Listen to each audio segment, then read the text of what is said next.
what I think OCD is a person's need to have something a certain way, or they don't have control over it, but they just have to visualize or do something in a certain way. Definitely think that there's a misconception about it. I don't even know that much about it, but I can't tell you how many people I've heard say I have OCD. I think in the culture there's sort of like, if you do something like compulsively, then it's like labeled OCD or something. Yeah, it's kind of thrown away around flippantly. Yeah. O is for obsessive, C is for compulsive, D is for disorder. The thing I always like to emphasize is, while yes, many people might have obsessions or compulsions, what gives it the D is what makes it OCD, and that is it's impairing your functioning in some way, or it's causing significant distress for that person. So I think when I see like, oh, I color coordinating my thing, I'm so OCD, it's like, well, probably didn't interfere with your functioning. You probably weren't distressed doing that, so not really OCD.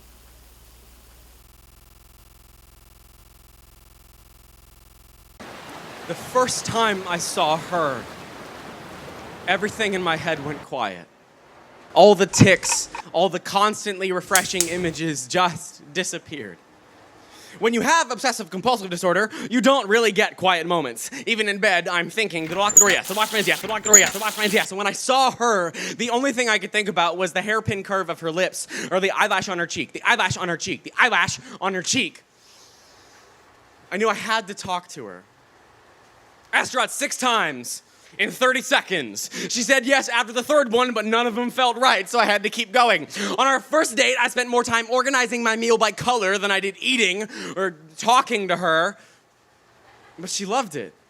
She loved that I had to kiss her goodbye 16 times or 24 times if it was Wednesday. She loved that it took us forever to walk home because there are lots of cracks on our sidewalk. When we moved in together, she said she felt safe, like no one would ever rob us because I definitely locked the door 18 times. I'd always watch her mouth when she talked, when she talked, when she talked, when she talked, when she talked. When she said she loved me, her mouth would curl up at the edges. At night, she'd lay in bed and watch me turn all the lights off and on and off and on and off and on and off and on and off and on and off. She closed her eyes and imagined that days and nights were just passing in front of her. Some mornings, I'd start kissing her goodbye, but she'd just leave because I was making her late for work. When I stopped at a crack in the sidewalk, she kept walking. When she said she loved me, her mouth was a straight line. She told me I was taking up too much of her time. Last week, she started sleeping at her mother's place. She told me that she shouldn't let me get so attached to her, that this whole thing was a mistake, but how can it be a mistake that I don't have to wash my hands after I touch her?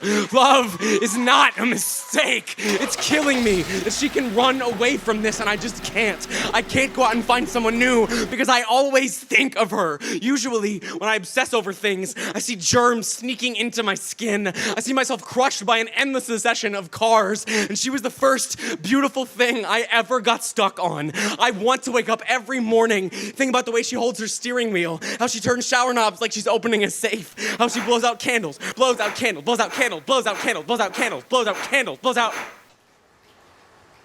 Now, I just think about who else is kissing her. I can't breathe because he only kisses her once. He doesn't care if it's perfect. I want her back so bad. I leave the door unlocked. I leave the lights on.